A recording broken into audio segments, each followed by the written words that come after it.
This is the original esport racing game. This is iRacing.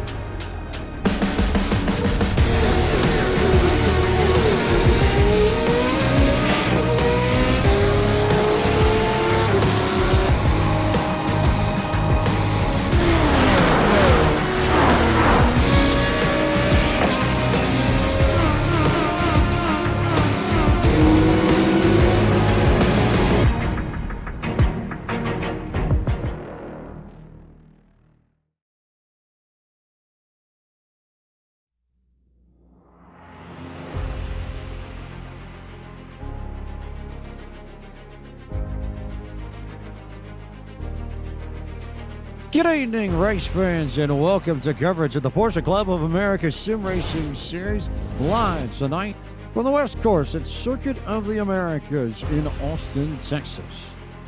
And James Pike, the voice of Podium Esports, here on the iRacing Esports Network with Taylor Burris, Michael Polisek, and our producer, as always, Cisco Skymuza, punching buttons in the virtual production trailer. And Taylor, we go from a very, very hilly course last week and a very tricky, technical, bumpy course in Lime Rock Park to a much smoother, wider, much more flowy circuit in Circuit of the Americas. Yeah, I think you'd be hard-pressed to find two road courses that were more dissimilar to each other on any calendar, much less the Porsche Club of America Sim Racing Series calendar. But this is a very, very different animal from Lime Rock.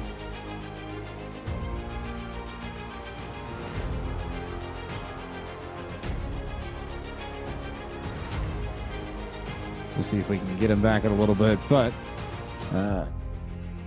just because this is a different animal, there have been some changes made to the regular rules that you see within the Porsche Club of America Sim Racing Series. Michael Paul's like huge changes just to help out the drivers after some of the admins of the league got from feedback. And Michael, you can touch us up and clue us in on what we should expect that's a little bit different tonight compared to what we've seen in other weeks. Well, there's a couple of very crucial rule changes, as you said, coming up for this race and this race only. And one of the most crucial ones is that there is no fuel restriction. And with that comes open setups, which means that you're allowed to adjust pretty much whatever you want on the car. And with this car, you're not really able to adjust a huge amount, just anti-roll bars, camber angles, ride heights, and wing setting, and that's about it. But every single change you make on this car is crucial. And the fixed setup that was provided for the season didn't really work too well at Circuit of the Americas. It was very, very loose. So the admin said, you know what? We trust our drivers enough to throw the wrench in their hands and see if they can make the car work around this very technical track. And the way you make this setup is, well, it has a lot of compromise to it because Coda has a lot of fast flowing corners like the S's, but then the second half is pretty much all slow corners, especially the triple hairpin after the back straight. So you really can take two approaches to setup building around here. First, you could either have a loose setup, which means you can get the car turned in really well, but it's going to be very oversteering on power, or you can have a very tight setup where the car will understeer a lot, but you can get the power down a lot sooner and a lot easier. And you have to drive around the car, especially as the tires wear and as the fuel burns off, and that's really going to have to adjust the way you drive the car. Also note for this race and this race alone that the drive-through penalty threshold for incident points has been raised up to 30 from 15, and there are 5 extra points added to these drivers' thresholds for additional drive-through penalties beyond the initial first penalty. So the few changes that we note here: open setups. You can start with fuel wherever you want. You can have a lot of fun with it wherever you so choose. As qualifying is wrapped up, and it's about time to set tonight's starting grid for this third round of 5 in Series 3 of the Porsche Club of America Sim Racing Series. John Koch put down the fastest time in qualifying with a time of 1 minute and 33.852 seconds to take top spot. Gresham Wagner will roll off from P2. P3 belongs to the 07 of William Yu. Matthew Keegas will start from the 4th spot. 5th belongs to the 16 of Christopher Pies. James Hughes starts from 6th. 7th will be the 41 of William Anderson, and Lee Peterson starts from the 8th position. 9th belongs to the number 23 of Colin Thomas. 10 to the number 7 of Jonathan Waltman. Starting in the 11th position will be Charles Yao, followed by Michael Evans in the 12th position. Dewey Kang will start in 13th, followed by Chris Walsh in 14th, with Trace Strawhorn in 15th. Matthew Mitchell will start in the 16th position alongside Bruce Robinson in 17th, with Joseph Stiefel in 18th. Carlos Lopez will start in 19th, and Jacob Schum rounds out your top 20. Andrew Elsom will be starting 21st, with Patrick Gilch starting 22nd. Michael Neiden will be starting from the 23rd spot, with Earl Arts Jr. starting P24. David Stewart will be starting in P25, with Clifton Lipple starting P26.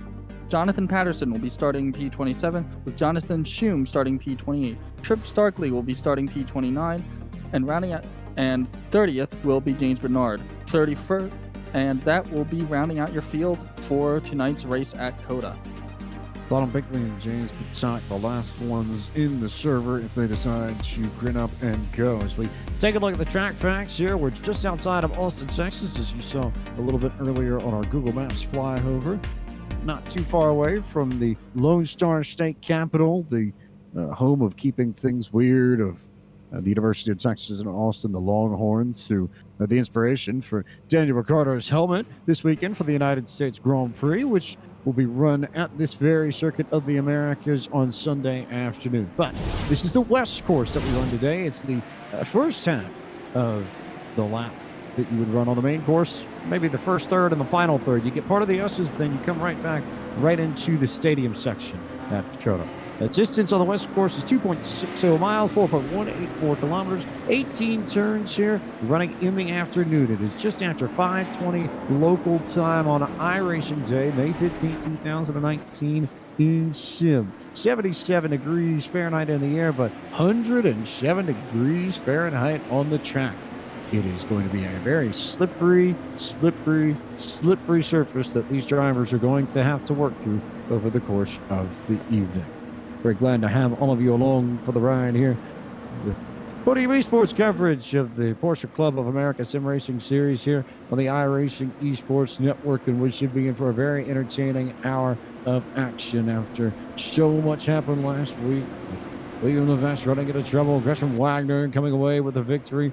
Leveche busy this week, so we won't see him at the front of the field, but Wagner, you keep his pies all very quick in qualifying, very quick in practice, should have something to say about who might win this race.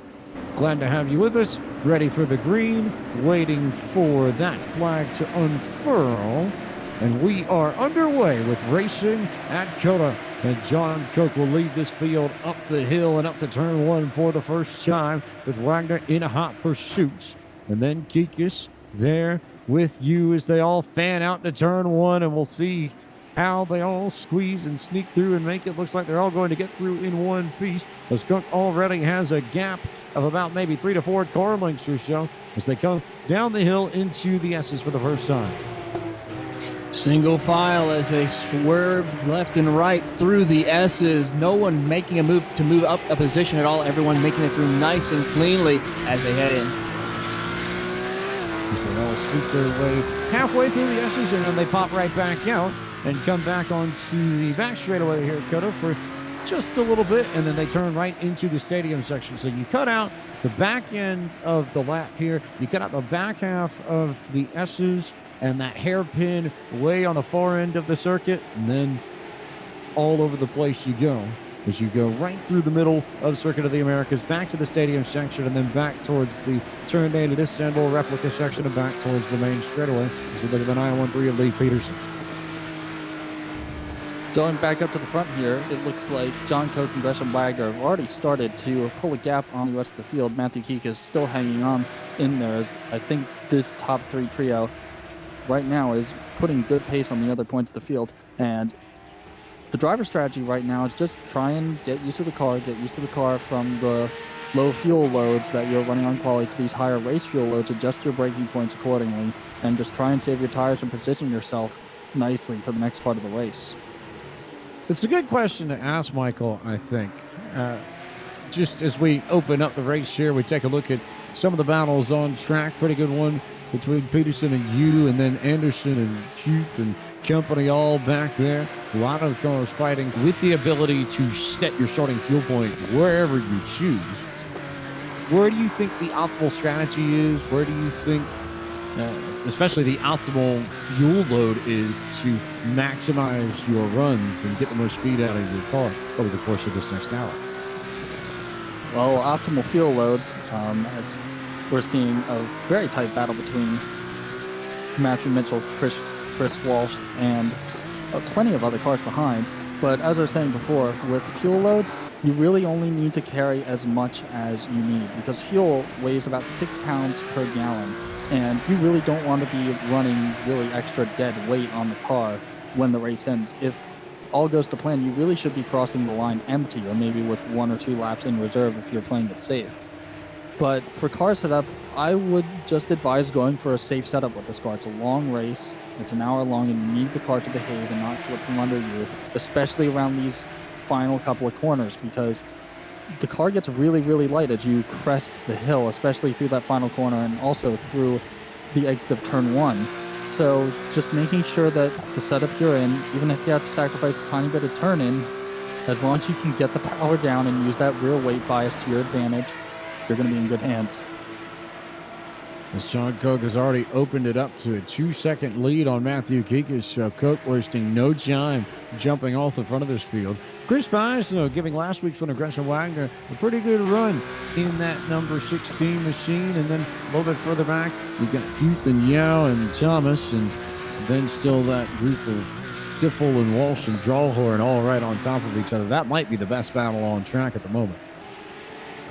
These drivers are definitely giving a good, hard fight, especially as they go to the back half of the course, coming into that tight hairpin right now. The battle between Charles Yao and also William Anderson has been going on quite strong. They've been going back and forth, crossing each other over just about every corner exit, as now we see Charles Yao go to the outside before he tried to back off. Couldn't quite make the corner. He gets contacted by Colin Thomas there. One of the rookie drivers has to back off and loses a ton of time on his competition of William Anderson. Thomas with a little bit of contact, but he'll maintain that machine in one piece. And Thomas got 1 win on the season as a rookie.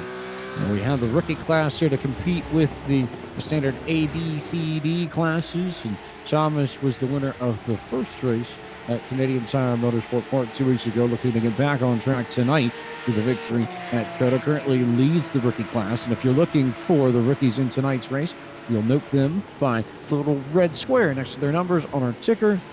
And if you need a list and or want a list, you'll be looking for Colin Thomas, Jonathan Waltman, Michael Evans, Trey Drawhorn, and Jacob Shue. Excuse me. The son, not the father. I get tripped up just a little bit there.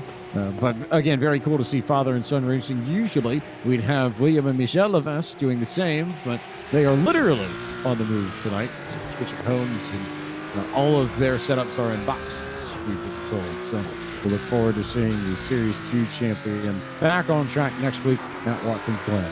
As we turn our attention to William Anderson in the 41, who I think he's in a pretty good battle with Charlie Young. Yeah, I can see from the last couple laps, he's been all over the back of Charlie Yao, just trying to force Charlie Yao into a mistake. And as I said before, pressure is a big thing that you got to be aware of. And as the driver in front, you got to learn to resist it and just use the motivation to drive harder. Safely, though, because if you get too overconfident, you'll end up pushing too hard and making a mistake, blocking a wheel, going off track, or at worst, spin and wreck your car. And as the chasing driver, what you really got to do is just keep your front bumper to their rear bumper, get in their face, intimidate them, and if you can force an error, then that's your move. Just slot in and job done. Looking going over the 5 of Gresham Wagner, who is now in a pretty good battle of his own, as Wagner trying to take the spot from Matthew Kikas in the 15 machine, who is now about 2.5 seconds back of race leader Koch.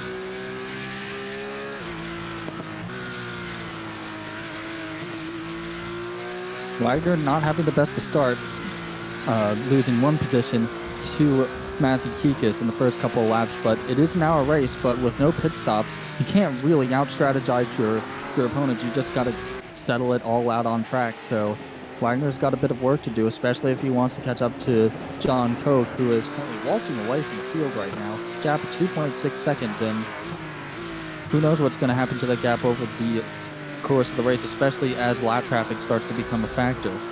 But right now, John Koch can kind of relax, just bide his time, chill, save his tires, and make sure that he's ready to go for the remaining parts of this race. Also of note here, if Wagner can't make the move quickly, you've got Chris Pies and that number 16 machine who is calling up to the rear of Kikis. So it is now a 3-car battle for that second position. Could well be 4 in a moment because Leif Peterson also is making his charge towards this group. Yeah, so we were coming down the front straightaway. Christopher Pies actually ran the fastest lap out of these 4 drivers now as they're coming up to turn 1 into that hairpin. We see Christopher Pies trying to get a little bit braking entry in and then try to get up, but it gets a little bit loose right there. That causes him to lose a bit of ground, as Leif Peterson is also doing some great lap times consistently. But here's that battle for second, though. Gresham Wagner takes a peek to the inside as they go through the S's. Couldn't quite get close enough to make it work. Has to now go right back behind Matthew Kikis. So Kikis in control as he hangs on to that second spot over Gresham Wagner. It's the Carolina region versus the First Settlers region for the second spot. And then Chris Pies right behind them, leading the double Texas contingent in this. Chris Pies, one of the Lone Star region members out of the Houston metro area, and Leif Peterson also here in this battle out of the Maverick region, which covers the Dallas-Fort Worth Metroplex. So the 2 largest metro areas in the state of Texas represented, and probably appreciative of the fact that they are turning in good performances on what is effectively home soil. And I'm about to go back to that point in a minute, but we can, looking at the battle between Matthew Kikis and Gresham Wagner, there's a bit of difference in their driving styles, as we can see, as Matthew Kikis seems to get turned into the corners a tiny bit better than Gresham Wagner, but he seems to be getting a lot looser off of them. The tail end of his red and black 911 GT3 Cup car waggling around a bit more than the white and red Porsche Cup car of Gresham Wagner, as we can see Wagner attempting to make a move at turn 1, but thought better of it, wasn't really close alongside enough. But I wonder if Kikis is starting to feel the pressure. He had an amazing start, and when you have one of the best PCA drivers right on your tail, as we can see Gresham Wagner going a bit too fast into the S's there. But this is probably a really stressful situation for Matthew Kikis. An interesting one, although Wagner did not get a great run out of the corner that last time by. So now here comes Chris Pies to the inside of that number 5 machine, and they'll go side by side through the stadium section just for a moment, and that'll actually ease the pressure on Kikis a little bit. He's got some breathing room now as Wagner has a mirror completely full of the number 16. Christopher Pies now tries to see if he can dig it in there into the hairpin, but can't quite make it work. He's been struggling with his car a little bit loose off exit on multiple corners here as they're now working their way through that wide sweeping corner before they get once again to one of the hairpins before they go back out on the front straightaway. Now here, a little bit of a gap has grown between Gresham Wagner and Christopher Pies as they now come down towards that final hairpin and the final corner before going on the front straightaway. We continue to push on here as we work our way through the first 15 minutes or so of this race. Wild to think that we're already a quarter of the way home, or closing into it at least. But these things move quick. These races move quick in the Porsche Club of America Sim Racing Series. It requires every driver to be on their toes. Meanwhile, nice recovery lap for Gresham Wagner that last time by. Man, a 135-1 that last bout. And managed to really start clicking off some laps and getting some distance between that 5 and the 16 of Chris Pies behind him. Pies did not have a great lap himself. It was a 135-2 that last time by. Koch, incidentally, was one of the few drivers in the 134s that last time by. The only other 2 that I could see, William Yu and James Youth, running in 6th and 7th at this point. Let's take a look, though, on Matthew Kikis. He seems to be having a really great race so far. This will probably the best start and the best result if he finishes here that he's going to have, as he's just clicking off lap times, doing what he needs to do to keep Gresham Wagner behind him. He knows that there's no pit stops in this race, so all he needs to do is just hold P2, maybe even go after P1 if he's got the pace and got the courage in him to do so. And he's pretty much got this race locked up in P2. But again, lap traffic and a bunch of other factors as well as tire wear.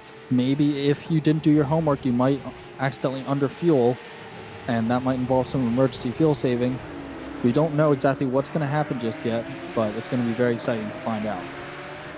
Kikas was P3 at Road America in Series 2 of the Porsche Club of America Sim Racing Series just a few months ago, and would love to back that up with another podium finish here tonight, but he's got to fend off that number 5 of Gresham Wagner, who has a ton of speed and is very, very visibly closed the gap back down to the 15 once again. It's now down to 0.2 of a second as Wagner peaks just a little bit as they make their way into the S's, and they'll come through the chicane short chute that splits this track in half and serves as the high end, the north end of the west course, and they come back through the corner, and Wagner might have the run this time. Got a very good run out of that corner coming onto the final part of the straight, and Gigas will not make any fight of it. So Gresham Wagner now up into was up into P2, and then Wagner completely overshot the corner.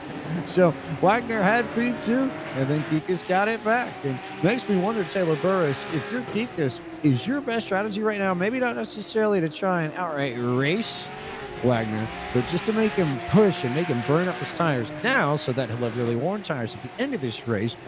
And if you maintain your own pace, you might be able to save something and really kick on in the final 15 minutes and drive away and lock down second for good.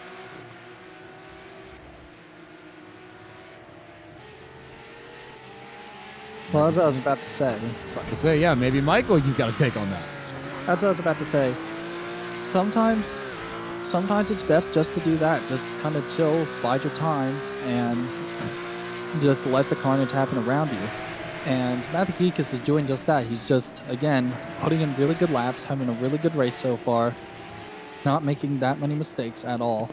Where Gresham Wagner, from that mistake he's made, he's probably not very happy behind the wheel of that number 5 machine, so he's probably going to be pushing a lot harder, burning off his tires, as you were saying before. And come late race, it's no use really to save your tires if you're not going to be able to use them later in the race, because this is a very mentally draining circuit, because you got to, again, like Lime Rock, you got to do so many things right every single lap. You got to slow the car exactly down to the correct speed for these hairpins. Any slower and you might hit the inside curb too fast and you're going to outbrake yourself and do what Gresham did last lap. And you also got the S's, which require a very specific line to go through. As Matthew Kikas goes a little wide, he should be able to defend into the tight hairpin here. As I say that, though, Matthew Kikas, I think, is just going to get this position up, as there goes Gresham Wagner down the inside. Oh, wait, no, as I say that, never mind. Gresham Wagner is going to move up into P2 for now, and that might give Wagner all he needs to chase down John Coe, who has moved up to about a 5.7 second gap.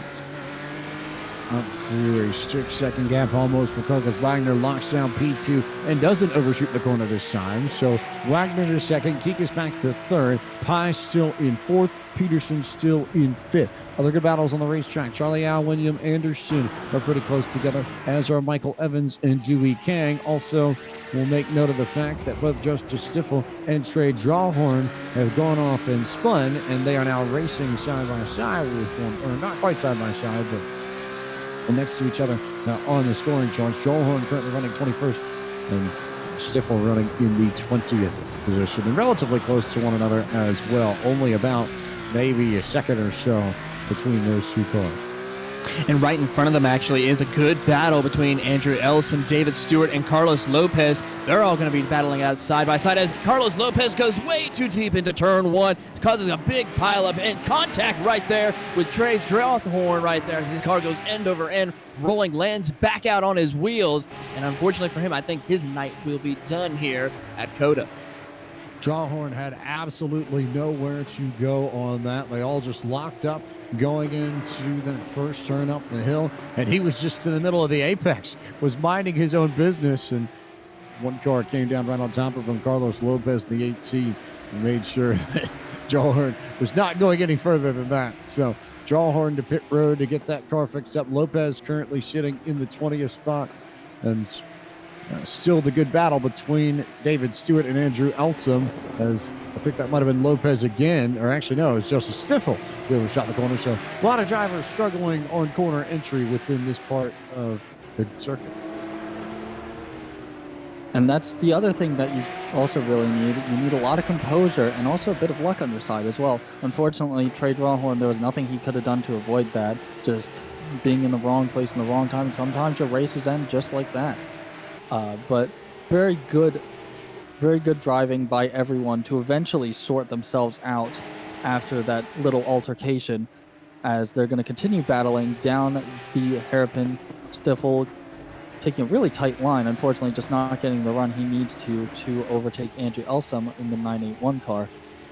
But composure is also another really important thing. You can't be doing stuff like that, especially through turn 1, which is a really big braking zone. Yes, it's uphill, which puts a lot of extra weight on the car because you have gravity helping you slow the car down, but you can't treat it like a GTE car or a GT3 car, which has much better brakes than this, and also downforce related braking. Everything that you do in this car has to be controlled and composed, and you can't really be making any errors, otherwise people are going to get past you, and you're also probably going to end up with a completely destroyed race car by the end of the hour.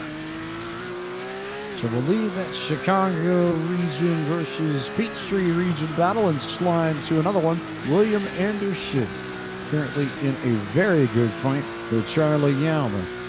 One man of the Coastal Bend region, Yao, hailing from Brownsville, Texas, or Mission, Texas, rather, excuse me, but right down in that little area, right near Brownsville, Corpus Christi, Laredo. If you go way down on the Gulf Panhandle in Texas, that's where you'll find the Coastal Bend region. And then you've got William Anderson in this battle, too.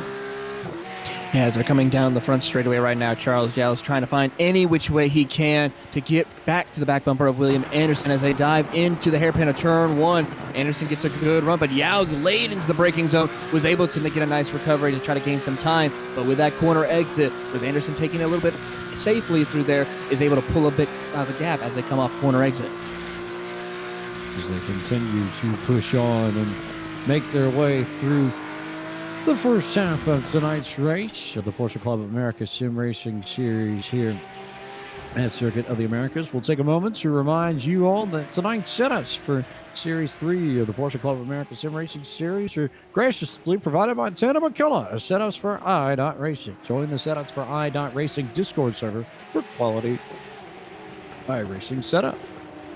I'll also remind you as they continue to battle that if you want to get behind the wheel and join the fun of PCA Sim Racing, you can learn how to get started by visiting simracing.pca.org, clicking on the two-part series, Getting Started in PCA Sim Racing, at the bottom of the website.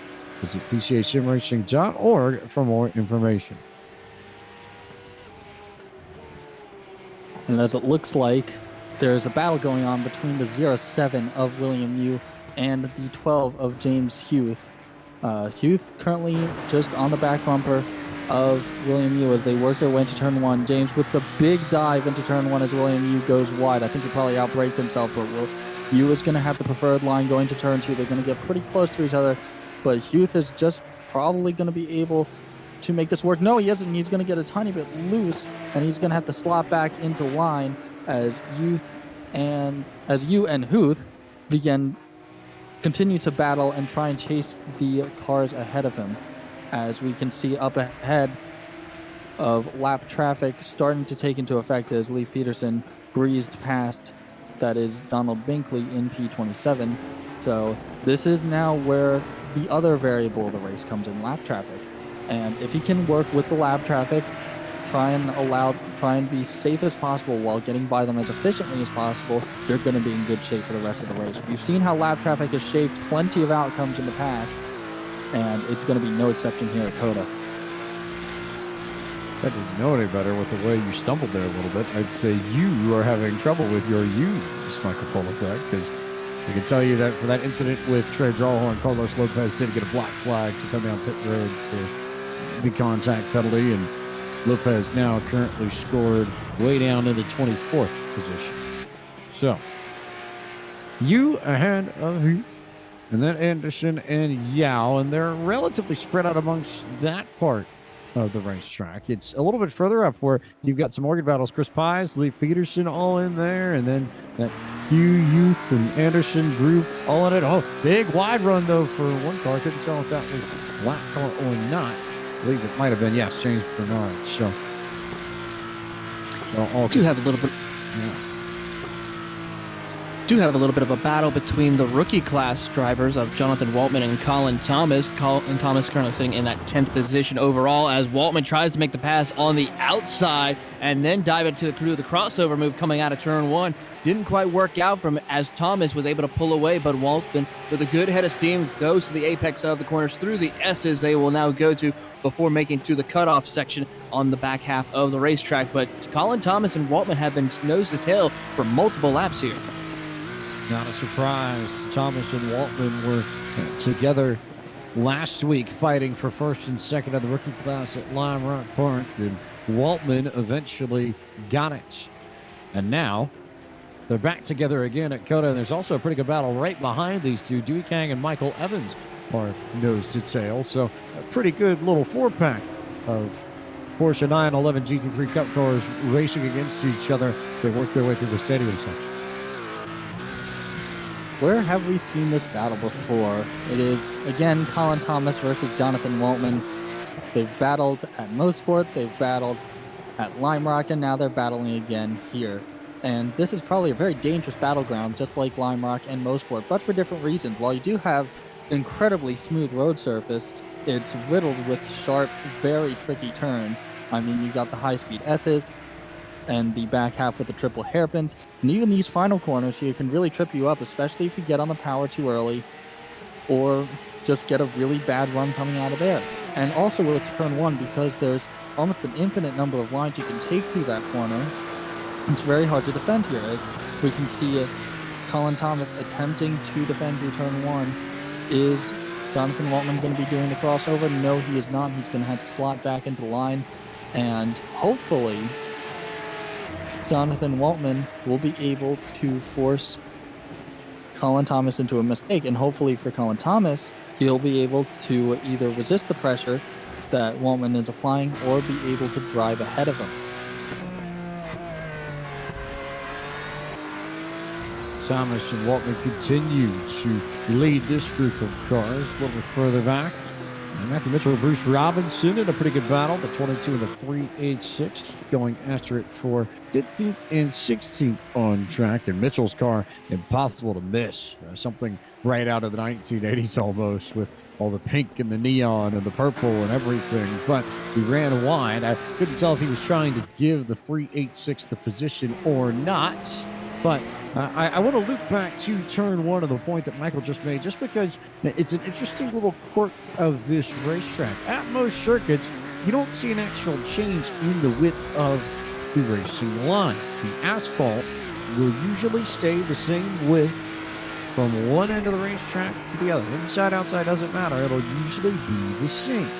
And for the most part here at COTA, it is, save for turn one, where the track actually widens as you approach the apex of the corner and then narrows back up on the other side of the corner as you make your way down towards the S's, the 2, 3, 4, 5, 6 complex at COTA. So that's what gives you the incredible variety of all sorts of different lines that could run through there.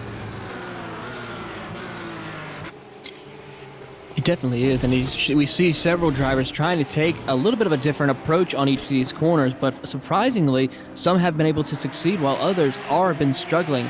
I mean, we just saw earlier how difficult it was for some of these drivers to make it up through turn one and without any incidents, even seeing some drivers sliding coming off corner exit and struggling with some grip. So I'm pretty sure drivers are just trying to find that right groove and the right place to put their car in order to get the best run off corner exit. And incidentally, coming through turn one that last time was a bit tricky for Colin Thomas, who locked up the brakes right on the apex and gave up the lead in the rookie class to Jonathan Waltman as a result. So Waltman now running in the 10th spot. He's the leader of the rookies, and Thomas is at 11th. And Michael Evans is right there, too. Don't forget the 980. If he can get around Dewey Kang and get caught up here, he's not that far away from Waltman and Thomas. And you could have 3 of the 4 rookie class drivers running within the top 12 positions of this race, which would be a feat in and of itself, I would say. Absolutely. As we're going to be going back to John Koch here, and he's doing pretty much everything he needs to do right now. Gresham Wagner has closed the gap a little bit, I think, as he's getting used to the ebb and flow of the track, as the gap is now about 5.1 seconds, so he closed up about 5/10 the last time we checked up on him. But Koch is, again, I think, just chilling out, just doing what he needs to do to stay ahead and maintain that gap, because the 5-second gap win around here is more than enough to count as a pretty calm victory for him, as he's trying to now work his way around the lap traffic of Jacob Schoen, not Jonathan Schoen. And we're almost at the halfway mark, 31 minutes to go. So Koch should be feeling pretty good about himself. Done everything right. He's just hitting his marks, and he has a clean car so far. So, yeah. Nothing much to complain about if you are John Koch in that 997. Just about at the halfway point. Probably about another lap. We're almost right on the nose for Koch until we get to our midway race break. And so we'll keep our eye peeled for some good battles here. Kikis and Pies have not separated all that much. Pies has managed to get around Kikis, but Kikis right there with a big dive into one to try and catch back up to the 16. But in a good spot. Leif Peterson also in there as well. Then you've got William Yu and James Hugh in a good battle. You've got the Waltman, Thomas, Kang, Evans complex that we've talked about a lot already tonight. Bruce Robinson, Matthew Mitchell, who we've spoken of just a little bit. David Stewart and Andrew Elsom, although Elsom's managed to gap that group a little bit. And Jonathan Shue, Patrick Gill. They're both racing within about a second and change of one another. So a few good battle packs here on track as we get set for tonight's iRacing midway race break. Yeah, everybody's starting to settle down just a little bit amongst the top 10. Cars separate about anywhere between 2 to 3 car lanes amongst each other, trying to get things ready for that final push as we are approaching the halfway point. John Koch, though, doing a great job running consistent laps, running away from the field pretty much. But Gresham Wagner, though, has closed just a little bit now, has brought it just under 5 seconds. As John Koch will make his turn out of the final corner of this racetrack, come back down the front straightaway, and bring it around and cross the start-finish line, and give us all the reason in the world as we get halfway right now to bring you tonight's iRacing Midway Race Break, which is brought to you, as always, by iRacing, the world's leading online racing simulation. Developed from the beginning as a centralized racing and competition service, iRacing organizes, hosts, and officiates races on virtual tracks all around the world. iRacing is home to a wide variety of officially sanctioned series, with racing from the Australian Supercars, the Cars Tour, and the Podium Esports Network, IndyCar, IMSA, NASCAR, the World of Outlaws, and more. John Koch, out of the Chicago region of the PCA, is your leader halfway through tonight's Porsche Club of America Sim Racing Series event at Circuit of the Americas. Gresham Wagner currently runs in the second position. Wagner out of the first setlist region. And then Christopher Pies, one of the native Texans in tonight's race, runs in the third position. Fourth belongs to the Carolina region stalwart Matthew Geekus in the 15 machine. Leif Peterson out of the Maverick region runs in fifth in his 913, the 911 GT3. You say that 5 times fast. William Yu, Los Angeles region driver, currently holds the 6th position in the 07, and James Hugh, the Hudson Champlain region, runs in the 7th position.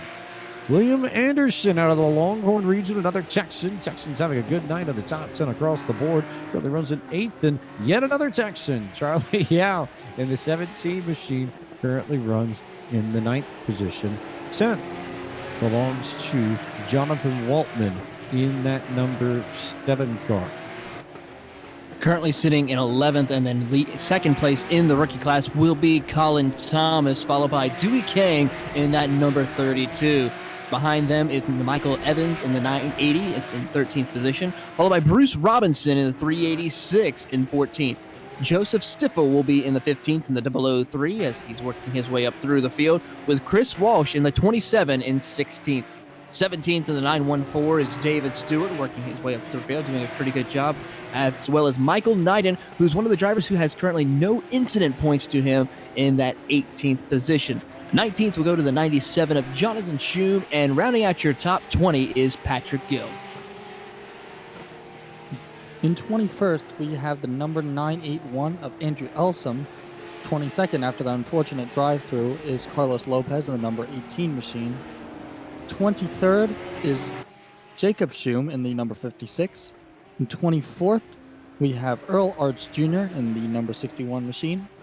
Jonathan Patterson will be in P25, with Matthew Mitchell, yes, in P26 in the number 22.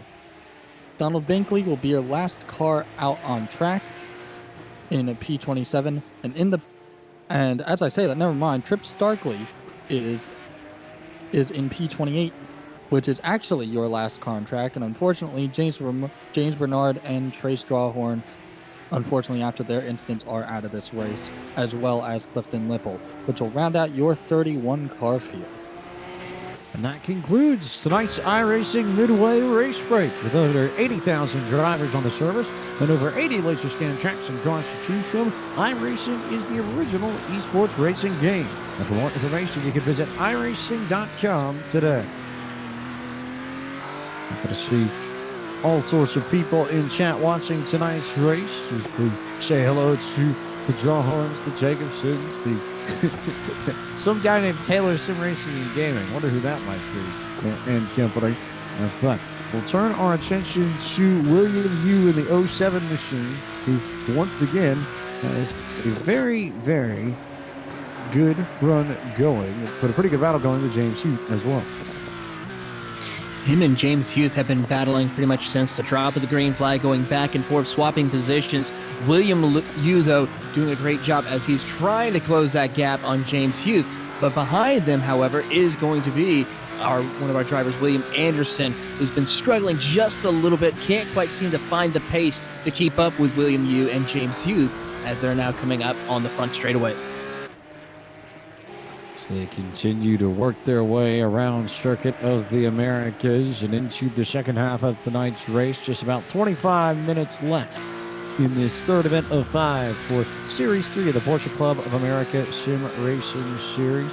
A pretty good battle here now between Charlie Yao and Jonathan Waltman to note, as Waltman has managed to separate himself from Colin Thomas, especially in the second half of the race so far.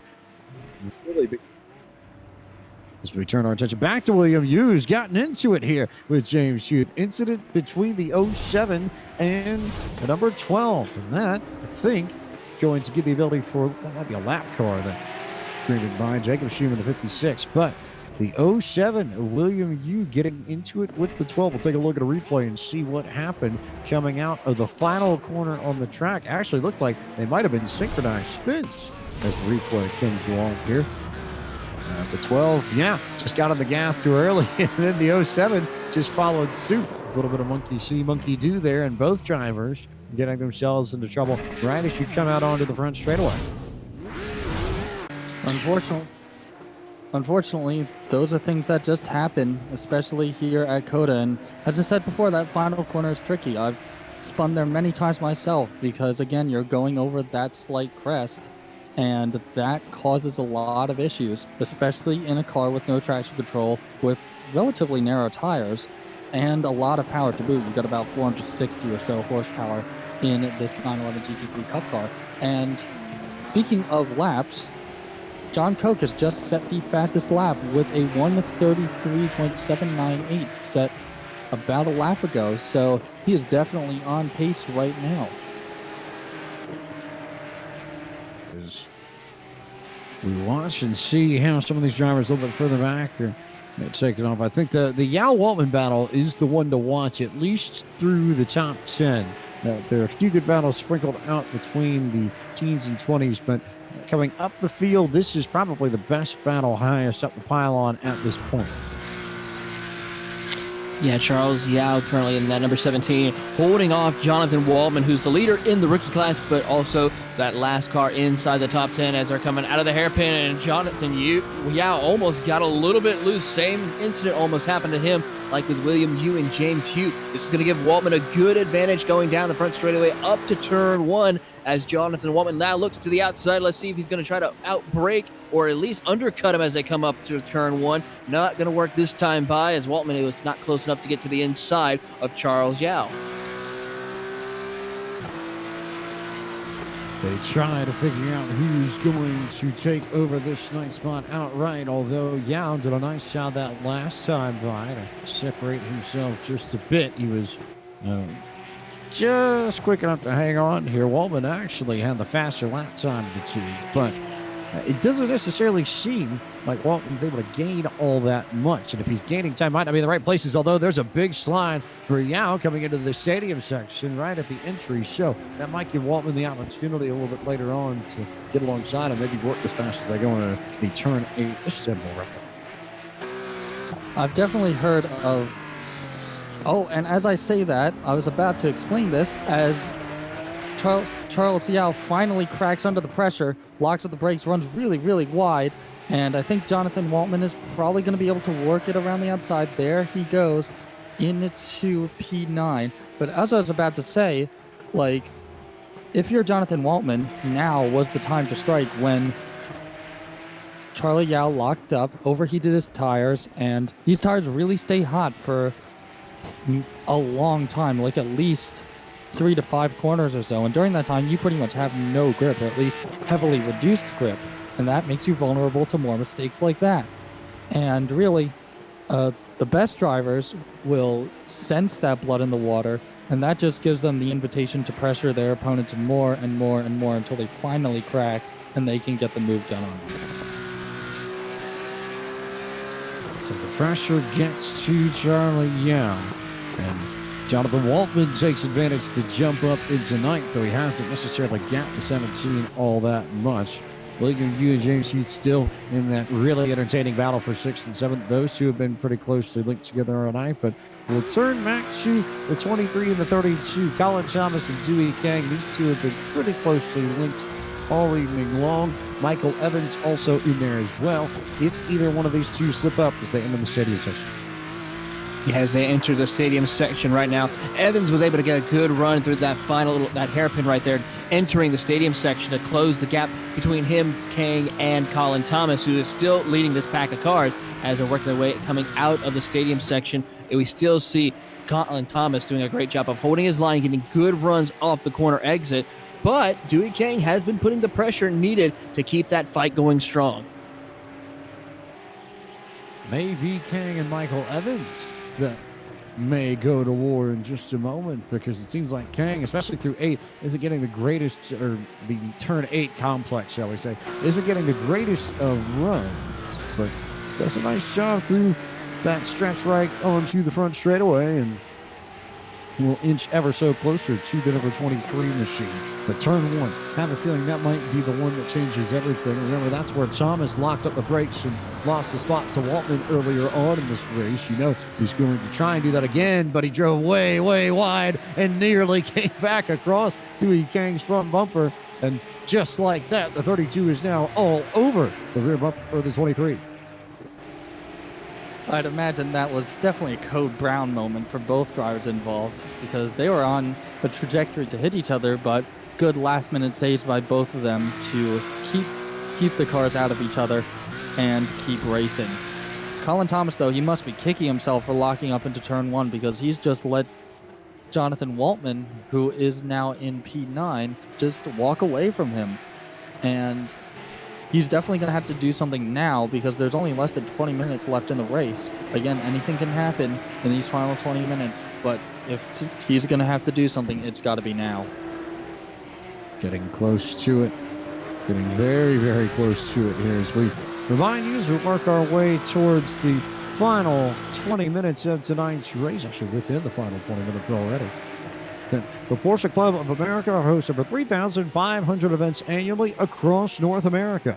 Between the 10 national events and thousands of regional events, there's a PCA event for every Porsche enthusiast. PCA hosts autocross events, concours d'elegance, drivers' education classes, driving tours, social events, and tech sessions. For more information, visit pca.org/events. As Colin Thomas got tripped up by the lap traffic, the number 20 of Trip Starkey slowed him up, and that has given the opportunity for Dewey Kang to go to the outside and one at least, and then Kang is going to lock up the brakes just a bit, going right over the top of the crest of the apex, and all the time he gained in that little exchange, he just lost. So Thomas now with a bit of breathing room, and Michael Evans is the one closer to Kang to try and pounce. That was some crazy incidents going on that front straightaway. We saw Trip Starkey get loose coming out of the hairpin, causing an incident for him to spin. Colin Thomas had to make avoidance maneuvers just to make no contact with him, and now they're back at it again as they come on the back straightaway here at COTA. Dewey Kang now is going to take a peek to the inside as they go into the hairpin, entering the stadium section, but couldn't get to the inside of him. But Michael Evans, though, was able to do some great moves and avoidance with those two drivers who were spinning out of control almost when they came up through turn one. So a great driving and great car control for the two drivers of Colin Thomas and Dewey Kang. So we've learned tonight, Michael, that the turns that you really need to watch out for are turn one, the entry into the stadium section, and then turn one. And maybe turn one seems like it might be a little bit tricky. You could say that again. Turn one is, it's a corner. It's a corner that you really only find here at COTA, and it's a very unique corner because they said before it's very wide.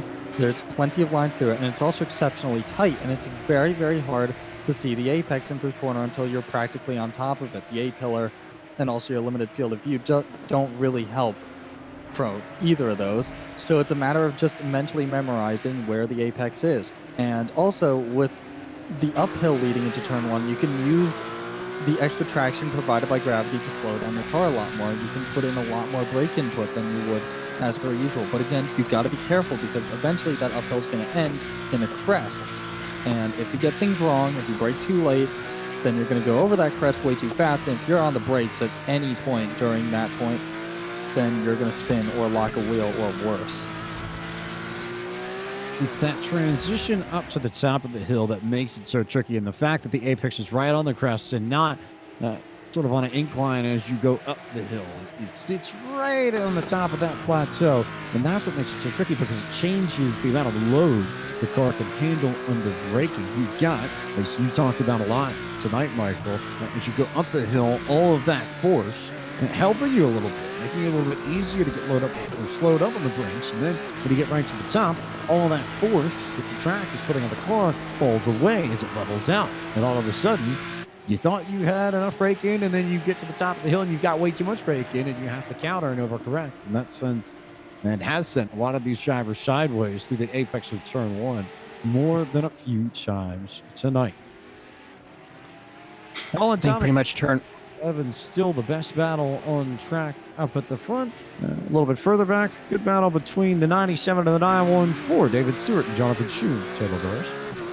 Yeah, these two have been doing a great job. This is the battle for that 17th position. David Stewart is currently holding on in that 914. Jonathan Shue just stalking him as best he can, looking for an opportunity to make the pass as they're now heading towards the final section of corners. And there we go. There goes David Stewart way wide through that drifting coming out of that corner. This is going to give the opportunity for Jonathan Shue to get to the inside as they come to the final corner and make the pass. As here comes Stewart trying with a crossover. That will not happen for him as they go down the front straightaway here at COTA. Let's see how well they will be able to handle turn one as they go up the hill. Now they're going to see if they can go nose to tail. Now Stewart will look to the inside on Shum, cuts back in behind, and still has to back off just a little bit as this will now bring in the 71 of Michael Knighton into the battle. So a big bunch of cars coming through the S's at COTA with maybe 10 minutes and change to go. And it's Carolinas versus Upper Canada versus Peachtree. So it's two Southeastern drivers, and then your Upper Canada driver, David Stewart, out of UCR, as they know it in the code book, is Jonathan Shue slides over and slows down and lets those two go past and then gets into Mike Knighton there. Don't know what happened with the 97 machine, but he got into Knighton, and I suspect is probably going to be serving a penalty momentarily. There may be more issues on Shoes machine than we know, but in either case, I don't think David Stewart's going to care all that much. I think he'll just be happy to get away from all of this and really put his foot down on the 17th position and try to lock it down outright. Yeah, unfortunately, that was just Jonathan Schoon being a bit too overly opportunistic. He thought that he saw a hole appearing in that corner before the stadium section. Unfortunately, that hole wasn't there, and by the time that he was on the brakes, he was already kind of committed to diving on the inside of Knighton, and unfortunately, there was no hole there. So, unfortunately, Jonathan Schoon will probably be getting a penalty for that, and that's definitely going to hurt his race. However, David Stewart, as you said before, Pike, he should be very, very happy that he's finally got some room to breathe, and maybe his heart rate can come down a tiny bit from all that exciting battling that happened just a couple laps before. Interesting thing about this battle is that you've got some of the leaders working their way through this group right now. You've got Lee Peterson and Matthew Kikis, or Chris Pies and Matthew Kikis, all within this battle. And between these two, Stewart and Schoon, technically speaking, are still scored next to each other on the pylon, but you've got Pies and Kikis on track, separating them and trying to put the 9-1-4 a lap down, respectively, to the 16 and then the 15 when he comes through. And it looks like the Stewart's not going to put up much of a fight, make sure he doesn't get in the way of the lead cars in this race. Well, there goes the penalty for Jonathan Schoon. He will be black flagged for that incident between him and Michael Knighton, so he'll have to come and serve that penalty. But once again, the battle for the top 11th position right now between Colin Thomas and Dewey King are back at it, and Dewey King curb hopping up in turn one, misses the apex completely. Colin Thomas has to back off tremendously, but now we'll get to the outside as they make the run through the S's. Almost a little bit of contact right there once again as Kang had to back off to let Colin Thomas to get by as they're now approaching that cutoff section where they get to the back half of the course here at COTA, but Colin Thomas moves back up into the top 11. It won't help his position on the scoring pylon, but I have to believe that our friend Ian Plash would have appreciated Dewey Kang's drift across the top of turn one there. Pretty good style on that. Nice angle on the 32 as he crested the apex, but he also lost the spot to Colin Thomas. So Thomas now up to 11, Kang back to 12, and Michael Evans, who's just sort of been sitting here waiting for one, if not both of these two to make a bigger mistake, still holding on to that 13th position. And unfortunately, lap traffic for Colin Thomas causing huge issues as Earl Arts Jr., I think, unsafely rejoined onto the track right into Colin Thomas, as Thomas is going to drop off that train, and that's going to just leave Michael Evans and Dewey Kang to fight it out for P11 and P12. Meanwhile, up at the front, John Koch has again just maintained that 6-second gap. He probably lost a bit trying to navigate the lap traffic of the number 27 Chris Walsh and the number 63 of Jonathan Patterson. Also, correction on his fastest lap, it wasn't a 1:33.7, it's a 1:33.8. But right now, the 997 looking pretty unstoppable from race start to race finish. We know how much John Koch absolutely loves this car, and it's definitely showing here at Circuit of the Americas. That's right, a big one home for the Chicago region of the PCA. John Koch at his 997, well in control of this race. 6.4 seconds he has over Gresham Wagner in second, and then another 10 seconds back to the 16 car of Christopher Pies that sits in third. And now we return, I suppose, to that youth battle. Those two very, very tightly knit all night long. Also of note, Bruce Robinson's now on the rear bumper of Colin Thomas, is within a second of the 23, so Dr. Bellis, we're going to go back to that, but we'll keep our eyes on the 07 and the 12 at this stage to see if these two get into it again. They've already managed to run into at least the inside retaining wall once coming out of turn 20. It was an impressive bit of synchronized spinning on both their parts. I figured the Olympic judges would have given it at least an 8 out of 10, but we'll see if they can avoid these spins here in the final 8 minutes and change of tonight's event from Circuit of the Americas.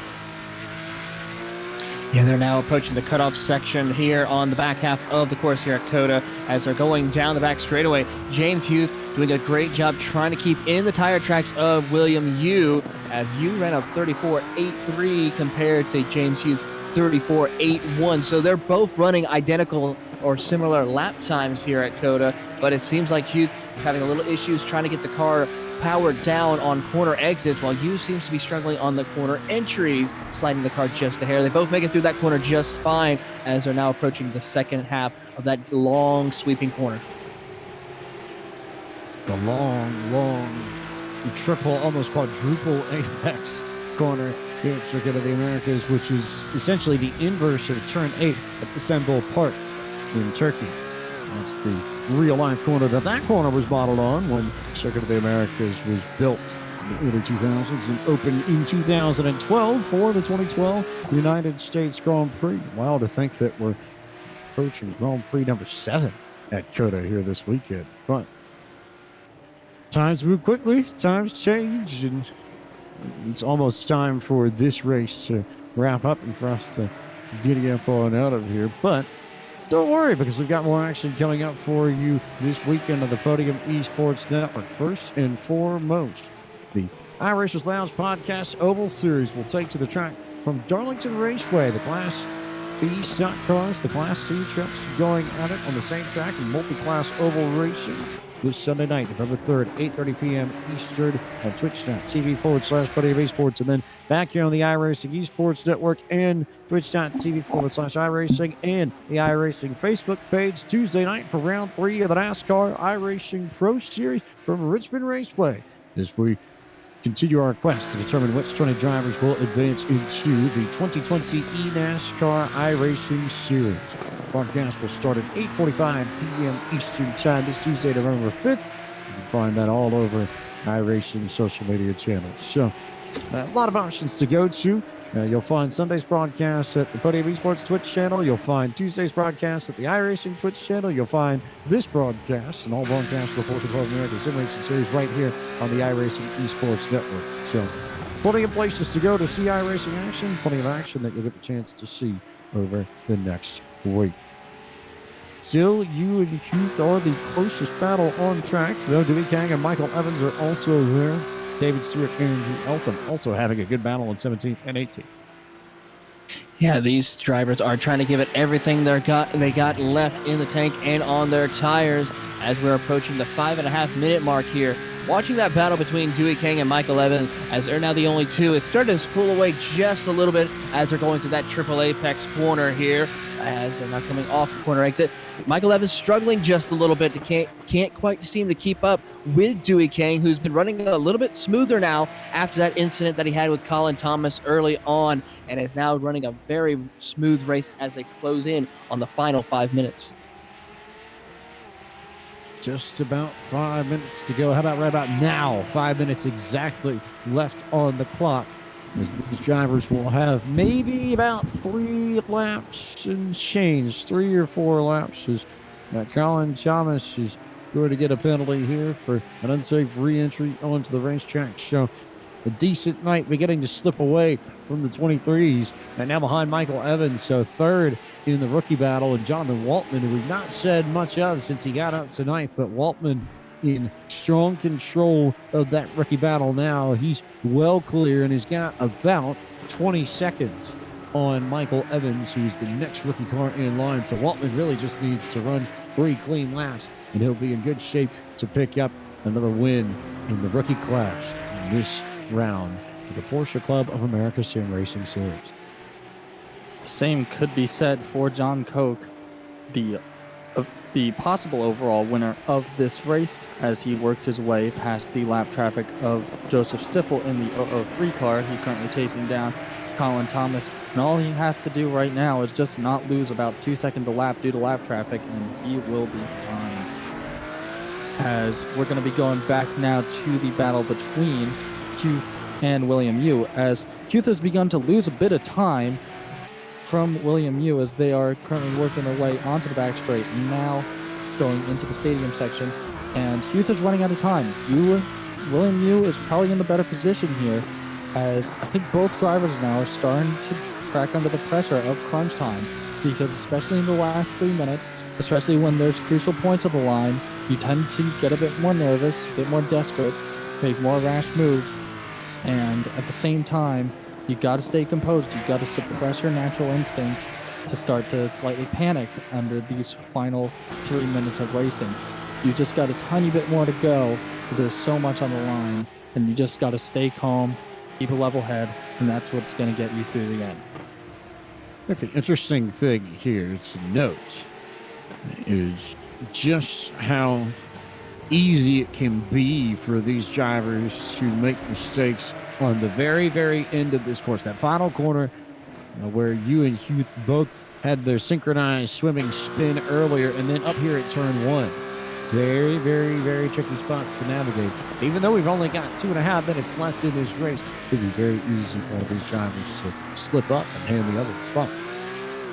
And also, as a matter of fact, they're dealing with lap traffic in front of them. So they're going to have to navigate that, plus make sure that they keep their cars on the pavement, as well as try, if it's for William Yu, keep James Hughes behind him. And for James Hughes, trying to find a way to get by William Yu with 2 minutes left on the clock here as they're coming through the cutaway section, moving into the back half of the course, down the back straightaway, and then William Yu caught that lap traffic at a bad time right there. That's going to cost him a lot of time, as James Hughes will try to take a peek to the outside, try to undercut, and he won't be close enough to make it work now as they enter the stadium section. They enter the stadium section. John Coke will come across the line now, so we'll have 2 laps left to go. 1:41 on the clock, so he'll get that one in and come across the line for his blank lap with about maybe 10 seconds or so in the race. So 2 laps to go for your race leader, which means no more than 2 laps for anyone else in this field to make moves happen. And if you are James Hugh, you've been riding in the wake and the slipstream of the 07 all night long, and did you finally try and make the move right at the very end of this race? We'll have plenty of opportunities to do it here, but just not a lot of time. If I was in this situation as James Hughes, I would just absolutely send it right now.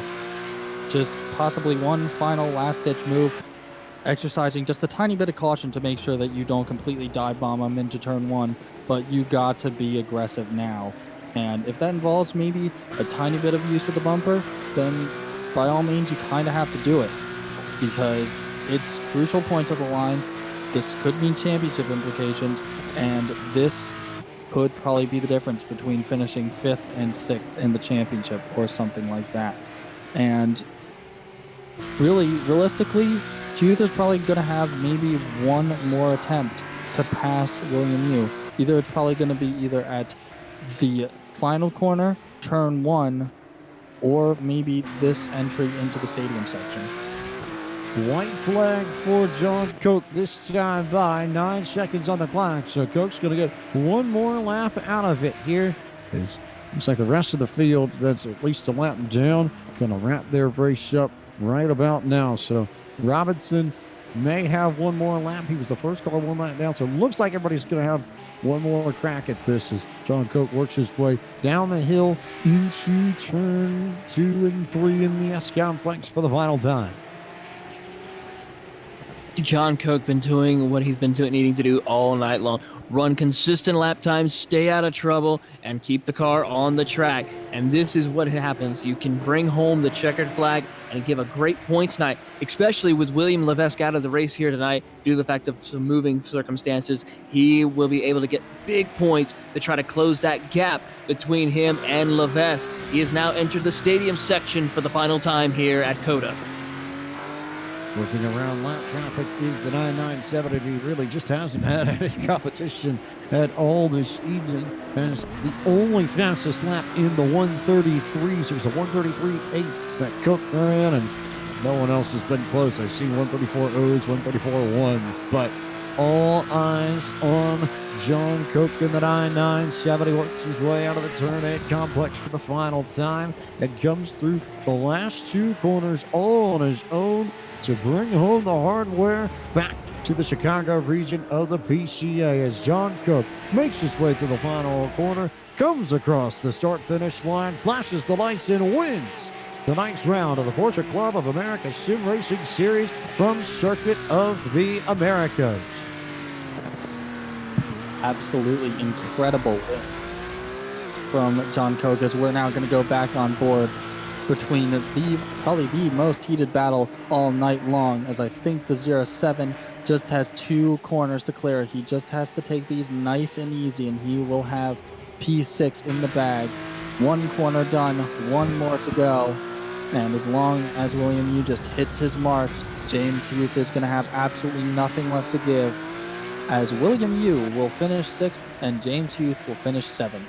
And very, very good racing between both drivers, and I got to give them my commendations for a very entertaining show tonight. Not every day that you see them pull Olympic stunts during a Porsche Club of America Sim Racing Series event, but can't complain when you can do that and get a top 10 all the same, as we're waiting for the final cars on the lead lap to finish tonight's race. Dewey Kang is the last one in there that will come across the line to finish off tonight's event. We can also tell you that the winner of tonight's Hard Charger Award and the $50 prize that goes to that driver, courtesy of our friends at iRacing Simulators, is David Stewart. And then I'm 1-4, who finished 16th after starting 25th, up 9 spots from where he started. So a big congratulations to David Stewart on taking home that bonus, and a big thank you to our friends at iRacing Simulators for their support of the Porsche Club of America Sim Racing Series.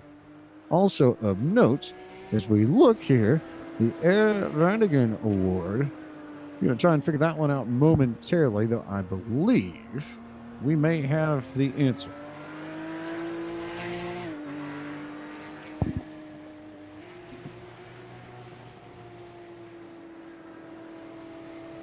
Also can tell you that Jonathan Waltman, not a surprise here, was running a 9th all night, or at least all the second half of this race. Waltman gets the win in the rookie class. So Waltman picks up another trophy after his efforts tonight.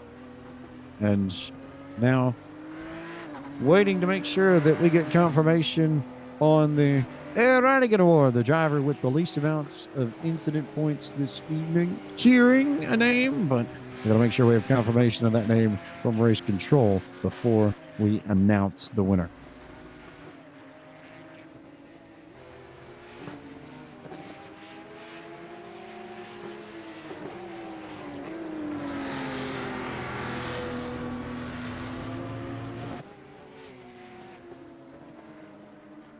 As we're awaiting confirmation, I'd just like to talk about how hard it is to actually avoid instant points here, because as this is really a momentum-based track, even though that there's plenty of slow corners, there's a lot of places where you can go wide, just dip a wheel off the racing surface and get an off track for that, which is equal to 1 instant point. So whoever wins this award, my hat's off to them, because that's very, very hard to do on this track. As we will take a look at the full field rundown now and tell you where your favorite driver finished, starting with your winner, that I-97, John Koch, who came out on top of this field, brings the victory back to the Chicago region of the PCA over Gresham Wagner, who came home P2.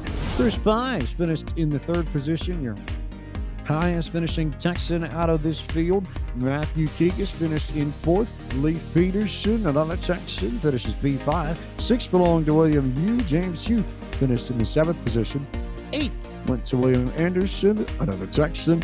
Jonathan Waltman finished 9th. Charlie Yao, another Texan in the top 10. It finishes 10th. And we can confirm that the Air Randigan Award goes to Dewey Kang, who only picked up 8 incident points this evening. So Kang is your winner of the Air Randigan Award for the cleanest race of the evening, and he finished in the 11th position.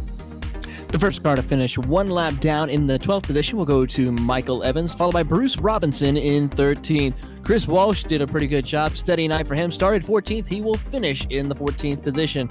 Behind him will be Colin Thomas after some rough penalties as well as contact. He was once leading in the rookie class. Now will finish in 15th. David Stewart started in 25th, worked his way up to 16th, so a good night for him, followed by Andrew Elsom in 17th. Michael Knighton finishes in the 18th position, followed by Patrick Gill in 19th, and Carlos Lopez had a rough night as well, spinning out of control, making contact with several drivers and penalties. He will round out your top 20. Matthew Mitchell will finish 21st in the number 22 machine with Joseph Stiffel in 22nd. Jacob Schum will finish 23rd, with Jonathan Schum, unfortunately, after that penalty, is going to fall way down the order. Jonathan Patterson will finish P25, and Donald Binkley will be finishing P26. Trip Starkley will be finishing P27, with Earl Arts Jr., unfortunately, the first car to not finish. Then going down the order is Trey Drawhorn, James Bernard, and Clifton Lipple, rounding out your 31-car field. That concludes your full field rundown for tonight's Porsche Club of America Sim Racing Series event from Circuit of the Americas. So we turn now to our post-race interviews and to tonight's winner in the Chicago region of the PCA, John Koch in the 997. And John, Michael talked a lot about how much you've grown to love this car through PCA Sim Racing competition in 2019. But this track, I have to believe, if you're able to throw down laps that much quicker compared to the rest of this field, I almost feel like it's a little bit more than just this track suits you and you figured it out. It almost seems like there's something intrinsic about this place that you get that everybody else is still trying to figure out. Well, I don't know about that. I did a lot of practice this week, and it paid off. Obviously, I don't know if it's this track. This track's actually definitely not one of my favorites. It's a very challenging track, but it worked out in the end, and I'm very happy about that. And to pick up your first win in Series 3 and bolster your run towards the title, especially with Will Levesque sitting out this evening, how excited are you to get one up on the board? It feels great. It's really nice. The first race did not go my way. I felt that I had the speed to at least get a podium that race, and I had an unfortunate incident. I think it was turn one, I think. Hit the curbing a little off and ended my night early. And last race was pretty good. I thought I could have done better, but in this race, I feel like I redeemed myself. So I'm very happy about that. And we go from Circuit of the Americas to Watkins Glen next week. Very, very classic road course, running the classic layout there, incidentally. So how excited are you to get up to New York's Thunder Road and try your hand there? I am excited. I feel like Watkins Glen actually suits me better than this track, although maybe the times didn't show that. But I enjoy Watkins Glen a lot. It's kind of like Road America I talked about in the last season, and kind of suits me, my home track, and very much looking forward to it. Hopefully William Levesque will be there. I know he sat out tonight, and it's unfortunate. I was looking forward to racing with him tonight, though. And as always, before we let you go, John, we'll give you a moment to send you thank yous, your shout outs, and let the people know who you need to thank for making tonight's victory possible. Yeah, first I'd like to thank all the guys on the track tonight. Just did an amazing job of keeping an eye on the relative box and keeping an eye out. And when I came behind, everybody just did a brilliant job of making sure I got by. And I just want to say thanks to everybody for that. I'd like to thank, of course, the PCA guys for doing this. And they do such a great job. And thank you guys for doing the broadcast. You guys do a great job. And lastly, I want to give a thanks to my dad for his support with this. It means a lot, and I appreciate it. John, congratulations from all of us at Podium Esports and everyone at the PCA on your victory this evening at the Circuit of the Americas. We look forward to seeing you 1 week from tonight at Watkins Glen. All right, look forward to it. Thanks. John Koch, your winner out of the Chicago region of the PCA. And we slide for the Chicago region to the First Settlers region out of Virginia. That's where you'll find Gresser Wagner, who came home P2 tonight, backing up his victory at Lime Rock with another strong run here at Circuit of the Americas. He is with Taylor Burris. Here with Gresham Wagner. A great run for you tonight, capitalizing on your win last week at Lime Rock. Tell us, was it just the difficulty of the course that kept you from not catching up with Koch, or was Koch just so much faster than the rest of the field? I think a little bit of both. I made a few mistakes early, overdrove. I think around lap 3 or 4, I got to slow down for going too wide on a corner. And so I didn't drive my best. It was a little bit messy there for the first 15 minutes, but regardless, he had great pace in qualifying, great pace in the race, and I think it would have been closer. I don't know if I would have been able to really have much for him though. Well, with that, how confident do you feel going into the next round at Watkins Glen? We're running the classic layout, so there's going to be a lot more high speeds, a lot more craziness, a lot more opportunities for passing and drafting. Tell us, what is your strategy going into there? Well, I did well last season in the GTE car. Like you said, a lot of drafting, a lot of just running a good pace, not making mistakes, and just staying with it. So I think that's the most important thing: is just don't overdrive, don't make any mistakes, and just kind of try to stay in the lead draft for the most part. And I think getting through traffic might break it up a little bit at the end, but I think as long as you don't make mistakes and stay there, you've got a decent shot. All right. Well, before we let you go, Gresham, who are the people you want to thank that help you race from week to week? Everyone that puts on the series. They did a little bit different for this week with the open setups and the no pit stops, which added a little bit of variety, I have to say. But they always do a professional job, and they always put on good events, and this was no exception. Well, we like to say thank you, Gresham, for coming on, and congratulations once again on your top 2 finish here tonight. Thank you.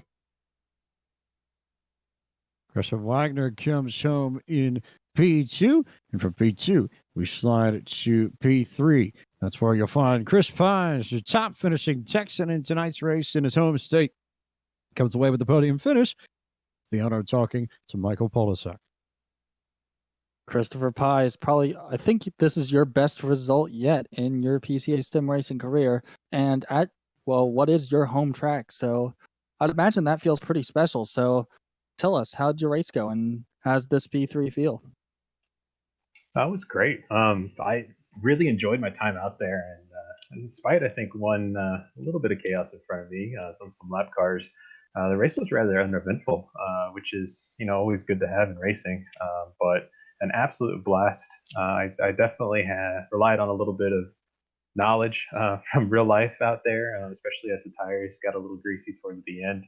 My driving there in real life, I know where I can take it a little wider and carry a little bit more speed when I have a little bit less grip, and it was a lot of fun. But kudos to everybody else that raced. I mean, it was a hard fought race. Gresham and John, they took off. There was no keeping up with them, and Matthew Kikas kept me honest. I was always watching in my rearview mirror and saw him pretty close by, and he was keeping the pressure enough to where I was concerned about him. I think that was really the main story of your race, is how you chased down and eventually passed Matthew Kikas. Because I'm looking back and watching your move on Matthew Kikas, a very opportunistic move. You took advantage of a very good situation set up for you.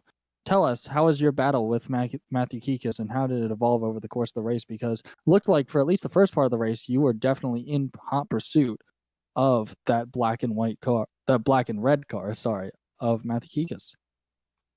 Yeah, so what I was doing, he definitely had pace, him and Gresham at the beginning, and I saw the two of them fighting, so I was kind of getting an idea of their racing lines. I knew Gresham was eventually going to probably get by Matt and take off into the distance, so I was kind of keeping an idea of where Matt took his lines. And one thing I did notice was he was a little bit slower in the stadium section, and luckily I had plenty of time behind him to kind of size him up a little bit, and I noticed that there was a lap car in front of us. And the nice thing about the stadium section is, the car that's on the outside for one turn is on the inside for the next turn. So I took if I recall correctly, I think I took the inside at the beginning and kind of forced it down there and used the lap car to my advantage, but got to a situation where I may not have been on line, but I could definitely slow the car in time to take a nice tight turn. And he had to fall in line behind me, which enabled me to hold the position. But it was a lot of fun being able to see him. I know Matt and I have been pretty close competitors all 3 seasons now with the PCA. Him and I, we also raced together in the endurance series. So it was a lot of good fun. I'm going to have to rub that one in on him. Definitely. And that's definitely it's one thing to one up your teammate, and it's another thing to one up your teammate on such a broad stage. So congratulations to you, Christopher Pisen. One more question. Does your experience in the sim relate can you relate your experience to the sim and put it onto your on-track driving? Like, does iRacing, running the Coda version of iRacing, allow you to drive the real-life version of Coda or any other track better? It definitely does. Probably the best thing about the sim and iRacing and the sim series is that ability to go wheel to wheel. I've got to wait months between getting on track and racing wheel to wheel in real life, and the ability to hop on every week and find fierce competition amongst very skilled drivers is just second to none. I mean, and to be able to race one week at Coda and then the next week at another track in the U.S. is just, you can't beat it. So I use the sim personally to develop my racecraft. You lose some things. You don't have the G forces and like you do in real racing. And in fact, I would argue that when you're racing in real life, you're probably using your G forces in your body more than any other sense when you're driving. And in the sim, you've got to rely more on your visual inputs to kind of see where you're going and how to handle the car. But the racecraft, it's the same across both disciplines, and it's amazing to be able to try to set up a pass 3 corners ahead and then finally get it to execute. And if it doesn't work out in the sim, you hit reset and live to fight another day. If it doesn't work in real life, things tend to be a little more costly. Absolutely. And again, before we let you go, is there anyone you'd like to thank for getting your gray and orange number 16 Porsche 911 GT3 Cup car into the P3 position? I'd like to thank everybody in the PCA that's been, has taken a leap of faith on the Sim series. I think it's a fantastic operation. I've enjoyed it from the very first step, and I was very excited when I saw that it was started. And I hope it's something that we can take forward going from there. And then also my family, my mom, my dad, my significant other, my better half. Without their support, just in general, I wouldn't be able to drive both in real life and in the sim. All right, and with that, there is your P3 finisher, Christopher Pies, the highest finishing Texan, and he should definitely be very, very proud of it. Thank you again for your time, and we hope to be talking to you again at Watkins Glen. Thanks, Michael. Thanks, everybody. Chris Pies, P3 in tonight's event. We now slide to the duly honored Eranigan of tonight's race. It is exactly what you think it is. It translates from German into Mr. Clean, and that is what Dewey Kang is this evening. Had the lowest incident point total of anyone here, but given that that number was 8, I think you can attest just how tricky this place is to get around doing, because it's not easy for people, even though it's big, it's wide, and it's fast in a lot of spots. It's tricky in a lot of ways, and I don't think a lot of people realize that until you actually drive around this place a bit. Absolutely. Am I on? You are indeed. Go ahead and talk. Yeah, it's an honor. Thank you, guys. It's my first time in the broadcast. This is absolutely amazing, and I'm truly honored to be Mr. Clean. It is a very tricky track, really. It's really easy to pick up a lot of incident points, and the corners are very tricky. You don't have too much grip, and I have no idea how I got this low. But for every race, I try to always keep it really clean. And I will say, I will do an honorable mention for my buddy Michael Evans, who could have nailed me so many times, but he didn't. He was a gentleman. So I will forward my Mr. Clean award to Michael Evans here. Was about to ask too, because you had plenty of opportunities to bump that number up a little bit, just with how many times it seemed like you were in a battle, whether or not it was Michael or Colin or Charlie or Bruce or Jonathan. You were always around someone and always in a battle, it seemed like. And I would, at least if I'm guessing, if I'm in your position, mentally that makes this race a little bit trickier because I never sort of get the chance to relax a little bit. Did it feel that way to you, or did you find some sort of Zen state within that little bubble to just start clicking off lap times and find a rhythm? Everybody around me were consistent tonight, so it made it so much easier for me to keep the pace and race nose to tail. It is really tricky because of the wide corner entry and narrow in through the apex. So I didn't make too many daring moves, which I probably should have at sometimes. But my focus was always keeping a consistent race, keeping it clean, and keeping to my strategy. And I think it worked out this time. And as always, we'll give you the chance to send you your thank yous, your shout outs, and let everyone know who makes it happen for you and this number 32. Absolutely, thank you. I'd like to thank everybody in the PCA Sim Racing series. I've made a lot of friends here, and it's been a blast being in season 2 and season 3 so far. And also thanks to the steering committee, they've done a fabulous job, and I have a lot of appreciation for all the guys there, and to my buddies at Classic Car Club and all my other buddies at the Northeast Drivers Club, among many other sponsor friends that I was able to, that allowed me to put their stickers on my car, and I'm happy to race with everybody. Well, Dewey, congratulations on being tonight's iRacing at Circuit of the Americas. Unfortunately, we've got no sort of rubber latex ball cap wig to give you. I'm sure you probably have the muscles on your own, but we can give you congratulations. Remember one of the PCA and at Podium Esports, and say that we look forward to seeing you 1 week from tonight in Watkins Glen. Wonderful. Thank you, guys.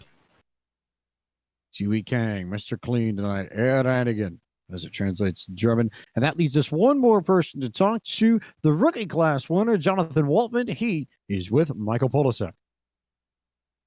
Very, very hard fought win there for Jonathan Waltman. And that's actually the first question I want to ask you, that you are fighting very, very hard with two-time rookie class winner, Colin Thomas, for most of this race, actually, until Colin Thomas went wide. Tell us how that was for you, and if you had any issues battling him, or really, just how did you feel? So I was pretty thrilled with the result, obviously. With Colin, when I was behind him, I was just trying to be patient, take advantage of where I was faster on the track than him, and I was trying to figure out where that would be. I think I made one move that didn't stick, and then after that, I stopped trying to force it, kind of waited for a mistake, which fortunately I had a window there, and I made the pass. Definitely. As I mentioned before, psychology is a very, very big part of racing, and you executed that pretty perfectly. Did you feel any pressure yourself while you were in that battle that you're either going to make a mistake or lose Colin Thomas at any point? A little bit, not excessive. I mean, I felt I was in the safer position. I would rather be where I was than where he was. So I would have felt more pressure in his situation.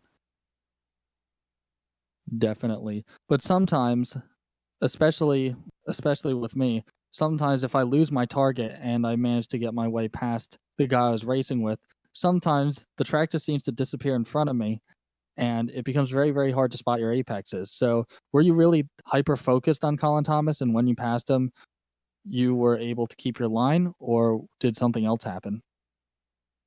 No, I was pretty able to drive my line behind him. In real life as well, I have some DE experience with a lot of traffic and kind of not focusing on the car and focusing on what you're doing behind them. So it wasn't too bad. All right, and before we let you go from this incredible rookie class win, tell us, who do you like to thank? I think it'll have to be the same as last week. Thank you guys for doing an awesome broadcast. I thank PCA for putting this all on, and my dad for sharing a passion for cars. All right, and there's your rookie class winner, Jonathan Waltman. Congratulations again, and we'll see you next time at Watkins Glen. Thank you. Looking forward to it. Jonathan Waltman, who is your rookie class winner tonight from Circuit of the Americas, and that gives us the chance to run around the table and get some final thoughts from everyone. So we'll start with Michael Polisek and hear from the driver turned broadcaster to see what he thought of tonight's race. Well, we've seen a lot of surprises today. We've seen a new rookie class winner, and we've seen a new overall winner. John Koch doing everything he needed to do to take the win, just stayed calm, cool, consistent, had the pace, figured the track out, figured the car out, had the right setup, and mastered his race strategy perfectly. There's so many variables here that you have to control, and really some did a better job overall than others. And for others that made errors or made mistakes, they definitely paid the price here at Circuit of the Americas. Taylor Burris, to the likes of your final thoughts. Well, once again, we saw the domination coming into play with one driver coming out on top, John Koch. But however, we did see some great battling, but through a lot of mistakes, some drivers were able to come out on top. So I'm looking forward to seeing what these drivers can do next week when we go to one of the fastest tracks on our circuit, Watkins Glen, where we'll see a lot of drafting, a lot of overtaking, and possibly even some more craziness like we saw tonight here at COTA. A lot of speed. That's the one thing that jumps out to me compared to a lot of the other circuits in iRacing. Watkins Glen is such a fast road course in a lot of places and definitely will offer a lot of challenges for drivers. Unfortunately, we didn't get the chance to talk to David Stewart this evening, but we'll congratulate him one more time on winning the Hard Charger Award sponsored by AL Racing Simulators, and we'll give the credit to David for picking up the $50 bonus, courtesy of our friends at AL Racing Simulator. So congratulations to David for winning the Hard Charger Award. A few more events coming up this week on the Podium Esports family of networks, I suppose, at this point.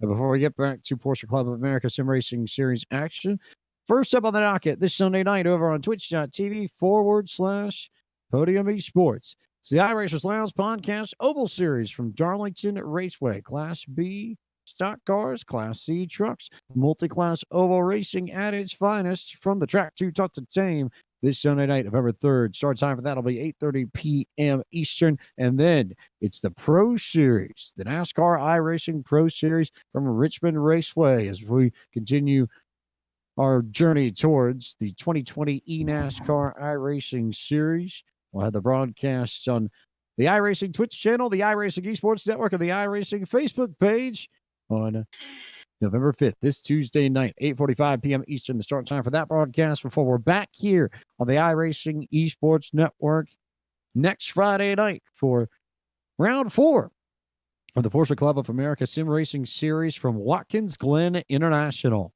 The classic layout should be a lot of fun to head up to upstate New York and see how these drivers get on one of the only tracks to feature in all 3 of the Porsche Club of America Sim Racing Series seasons in 2019. That broadcast will come your way next Friday night, November 8th, 9:15 p.m. Eastern start time. And don't forget, roll back your clocks on Sunday because daylight savings time is over. And all of our friends in Arizona get to join the Mountain Time Zone again, so I know they'll be particularly happy about that. David Schulthouse in particular, a good friend of ours at Podium Esports, will be very excited, but I figure he won't be the only one. That will close out our coverage from Circuit of the Americas for tonight's event of the Porsche Club of America Sim Racing Series. So, for DJ Lyon, Gary Sexton, John Theodore at Podium Esports, for my colleagues in the booth, Taylor Burris and Michael Polisiak, and for tonight's producer, Cisco Scaramoza, I am James Plank, the voice of Podium Esports. Thank you so much for watching tonight's broadcast of the Porsche Club of America Sim Racing Series. We look forward to seeing you 1 week from tonight at Watkins Glen.